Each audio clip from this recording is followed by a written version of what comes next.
Peringatan, animasi ini dibuat dengan tujuan sharing pengalaman pribadi sang pengirim cerita. Dimohon untuk menghargai cerita tanpa menyudutkan beberapa pihak. Selamat menikmati. Hey, kenalin, nama gue Chandra. Kali ini gue bakal nyeritain kisah yang sempat bikin warga di kampung gue resah. Ya, sekitar tahun 2011 gitu. FYI, kampung gue ada di kota Probolinggo, Jawa Timur. Kebetulan waktu itu gue lagi skripsian, jadi lebih sering di rumah ketimbang di kosan. Gue kasih tahu ya, di rumah gue itu ada nyokap, bokap tiri, dan adik kandung gue. Bokap tiri gue ini punya usaha jual beli mobil bekas, yang notabene-nya agak sering nyimpen uang cash di rumah. Uang cash itu dari hasil penjualan mobil yang mana nggak sempat disetorin ke bank hari itu juga. Ya namanya juga tinggal di kota kecil, jadi perputaran uang cash lebih banyak daripada non-fisik atau via transfer rekening. Apalagi saat itu masih di sekitar tahun 2011. Waktu itu seinget gua ada pembeli mobil bekas yang deal sekitar pukul 9 malam. Dia datang ke rumah dengan bawa uang cash ratusan juta. Dan karena bank udah tutup, nantinya uang itu bakal disimpan di brankas yang ada di kamar nyokap gua. Dan baru deh keesokan harinya kita setorin ke bank. BTW sebelum kita simpen tuh uang ke brankas, gue sama bokap nyokap hitung tuh uang secara bergantian buat mastiin uangnya bener. Besok paginya pas bokap gue nyetorin uang itu ke bank, ternyata beberapa bandel ada yang kurang nominalnya. Totalnya kurang 400 ribu atau 4 lembar uang nominal 100 ribuan. Bokap gue kaget dong, karena sebelumnya udah kita hitung benar-benar uang itu. Pihak bank ngiranya emang kita yang salah ngitung, karena ngitung manual emang suka salah kata tellernya. Beberapa hari kemudian ada sisa uang cash yang ada di dalam brankas itu yang jumlahnya berkurang lagi. Kali ini ada 2 bandel uang yang jumlahnya berkurang, nominal 100 ribu 2 lembar. Nyokap gue kaget dan nanyain ke gue. Dengan ada sedikit menuduh karena cuma gua, nyokap, bokap yang tahu kombinasi brankas di kamar nyokap. Tapi karena gua beneran gak ngambil, akhirnya nyokap bokap gua mencoba untuk mengikhlaskan. Keesokan harinya ada lagi bandelan uang yang berkurang 1 lembar dengan nominal yang sama. Sekali lagi gua ditanyain sama nyokap gua, "Jir, kenapa gua dituduh mulu deh? Kan bikin bete ya." Ya mestinya gua menyangkal lah. Soalnya gue seharian juga keluar rumah, terus baru balik abis maghrib. Nyokap gue kehilangan uangnya sekitar sore jam 4-an, yang mana nyokap gue udah ada di kamarnya dan gak ada siapa-siapa selain dia. Karena ngerasa ada yang gak beres, uang cash di brankas itu dikeluarin semua dan dihitung ulang. Terus di staples tiap 1 juta dan tetap diikat karet dengan 1 bandel 10 juta. Jadi dalam 1 bandel terdapat 10 staples. Tapi besoknya lagi masih ada uang yang hilang sebesar 200 ribu. Anehnya ikatan bandel dan staples masih sangat rapi. Kalau emang dicolong kan harusnya bakalan kebuka staplesnya. Setelah kejadian itu, kita bertiga ngerasa kalau kejadian hilangnya uang cash beberapa kali dalam seminggu itu bukan karena perbuatan kita bertiga. Bukan manusia yang nyuri, tapi ada kemungkinan ada uang balen. FYI, uang balen itu adalah uang yang telah dilakukan ritual tertentu. Nah, kalau dibelanjain, uang tersebut akan kembali ke tangan pemiliknya. Siang itu karena posisi gabut di rumah, gue mutusin buat beli gorengan dan minuman di warung Mbak Mina yang ada di depan rumah gue. Sambil ngobrol ringan sama si Pipit, anak dari Mbak Mina, gak lama ada tetangga gue, Mbak Ani, yang juga ikut ngobrol di warung Mbak Mina itu. Di tengah obrolan ringan itu, si Pipit buka obrolan kalau Bu RT habis kehilangan uang 2 kali dalam 2 hari yang berurutan. Bu RT curiga kalau ada tuyul yang masuk ke rumah dia.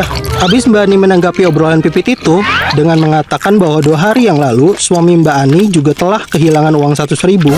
Loh Pit, suamiku loh juga habis kehilangan duit. Jadi dia kan habis pulang dari trayek Bali Probolinggo. Uang bayaran dari majikannya itu hilang 100 ribu. Dan itu juga 1 lembar di dompet dia. Jadi sisa beberapa lembar uang 50 ribu doang. Terus gua timpalin tuh, "Mbak, di rumahku loh juga beberapa hari ini uang mamaku hilang. Tapi nggak banyak mbak, paling banyak 2 lembar 100-an. Mbak Pipit nyaut, "Aku curiga itu tuyul deh, Ndra." Terus Mbak Ani kaget, "Lah ini yang hilang juga sama-sama yang nominal 100-an ribu." Gua awalnya berasumsi uang yang hilang di rumah gua karena uang balen. Tapi obrolan ini malah mengarah ke tuyul. Terus diperkuat sama omongan Mbak Ani yang katanya anak Bu RT tengah malam kebangun dan ketawa-tawa karena lihat ada temennya yang lari-larian. Teman macam apa coba lari tengah malam? Fix sih, ini tuyul deh. Habis ngobrol di warung Mbak Mina, gue jadi mikir, apa iya di kampung gue ada yang melihara tuyul? Pas nyokap gue pulang kerja, gue nyeritain ulang ke nyokap gue soal obrolan beberapa warga yang kehilangan uang itu. Ternyata nyokap gue sempat denger kalau Mbak Imah yang jualan baju kredit door to door itu juga habis kehilangan uang cashnya. Semua semakin jelas. Sore itu gue diminta tolong sama nyokap gue buat nyetorin aja nih uang yang ada di brankas ke ATM. Ya gue iyain aja deh sebagai antisipasi, takut nantinya hilang juga. Nyokap juga minta tolong sama gue untuk nukerin nominal 100.000 jadi 50 ribuan dari uang di dompetnya. Tapi ada yang lupa. Ternyata uang di dompet gue masih ada yang belum ketuker. Terus gue ngebatin, alah cuma 250.000, yang nominal 100.000 cuma satu lembar, gak mungkin hilang kan. Keesokan paginya karena gue kepo, bangun tidur gue cek dah tuh di dompet. Uang gue hilang juga anjir. Dan yang hilang uang nominal 100.000 satu lembar. Perasaan gue waktu itu kesel dan nyesel. Kenapa kemarin sore gue gak nukerin uang nominal 50.000 aja? Siangnya gue mampir lagi ke warung Mbak Mina buat curhat soal uang gue yang hilang. Terus gak berselang lama ada tetangga gue yang namanya Mbak Cahya lewat di depan kita. Ya namanya orang di kampung pasti basa-basi ngajak mampir dulu lah.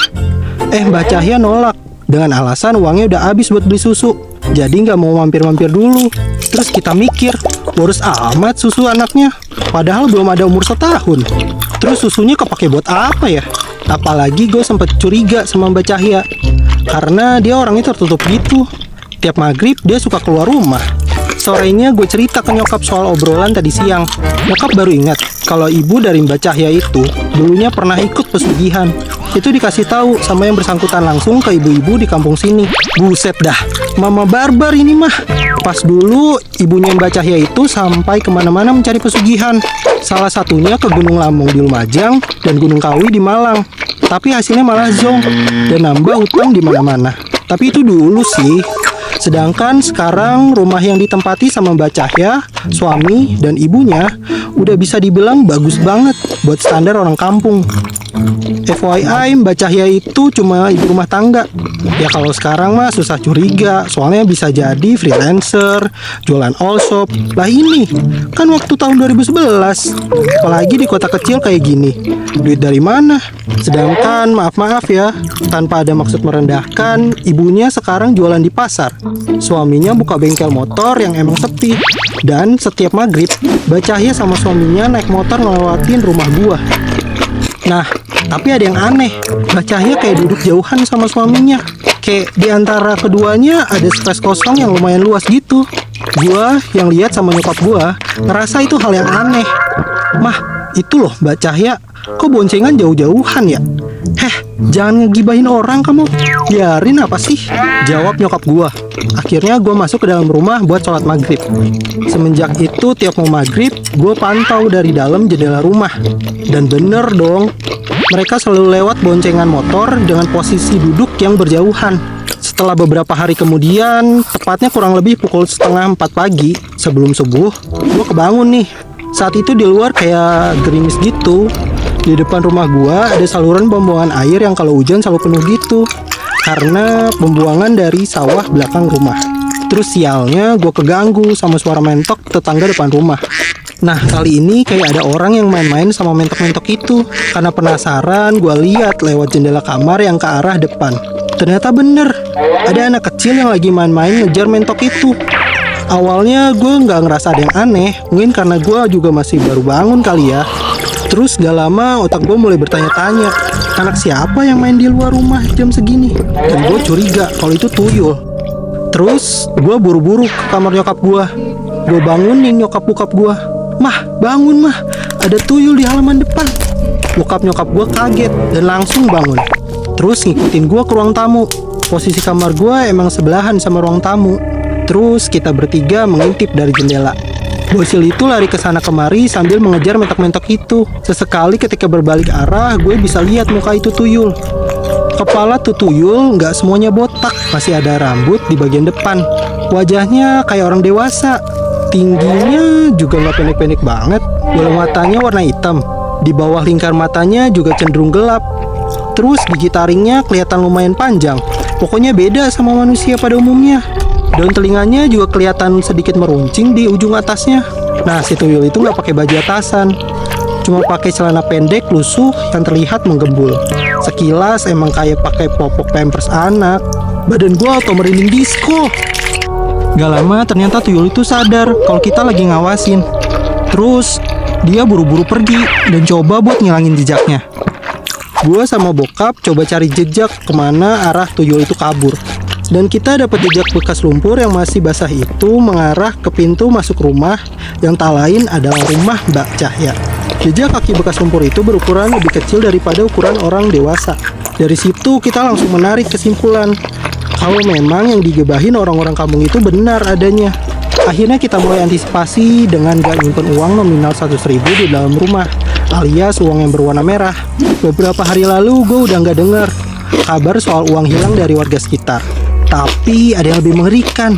Anak-anak tetangga gue yang pulang dari ngaji, mereka sempat ngelewatin lompongan. Biar gak bingung, lompongan tuh space antara dua rumah gitu kalau di kampung gue. Nah, terus anak-anak itu ngedenger suara tangisan dari tanah. Kebetulan di situ dikubur ari-ari bayi yang di atasnya ada kurungan ayam dan kembang setaman. Nah, pas dibuka kurungannya, walah, ada kepala berlumur darah yang nyengir terlilit usus, woi. Sontak bocil-bocil ini lari dan lapor ke Pak RT. Yang bikin resah tuh, ini masalah bukan sekali atau dua kali, melainkan berkali-kali. Keesokan harinya, Pak RT ngumpulin orang-orang yang pada kehilangan uang secara misterius itu. Kita semua berdiskusi bagaimana caranya untuk memecahkan masalah yang meresahkan warga kampung gua. Akhirnya kita berencana untuk menyampaikan secara langsung kepada Mbak Cahya apa yang sudah kita alami. Termasuk gua dan bokap yang pernah lihat tuyul itu secara langsung. Pak RT, gua, bokap, dan ortu dari bocil-bocil yang anaknya lihat setan di lompongan itu. Kita langsung menyampaikan apa yang ada tanpa basa-basi lagi. Yang gue ingat, Pak RT memohon agar Mbak Cahya kalau memang akan tetap menjalankan peliharaan tuyul itu agar tidak beroperasi di daerah sekitar kampung gua. Kalau dipikir-pikir ini kocak sih ya. Masa boleh beroperasi asal nggak di kampung gua? Tapi deh, itu kan dulu. Nah, terus Mbak Cahya dan suaminya tuh awalnya ngelak. Tapi setelah kita menjelaskan secara detail apa yang telah kita alami beberapa hari sebelumnya, akhirnya kedua suami istri itu meminta maaf kepada kami dan berjanji akan menghentikan peliharaan mereka. Beberapa bulan kemudian, Mbak Cahya telah pindah dari kampung gua. Mereka berdua beli rumah di perumahan baru di kampung sebelah. Rumah barunya juga terlihat mentereng dengan cat dominan warna merah yang begitu cerah. Dan warga di kampung gua juga udah gak pernah ngalamin kehilangan uang secara misterius lagi. So, bisa disimpulkan meskipun zaman udah maju, semua pintu rezeki udah dibuka luas, masih aja ada orang yang berpegang sama bantuan setan. Padahal kalau kita mau usaha, rezeki bisa datang dengan sendirinya. Jadi gimana cerita kali ini? Seru nggak? Kalau kalian punya cerita menarik, kirim ke email di bawah ini ya. Dan jangan lupa subscribe channel Gua Punya Cerita.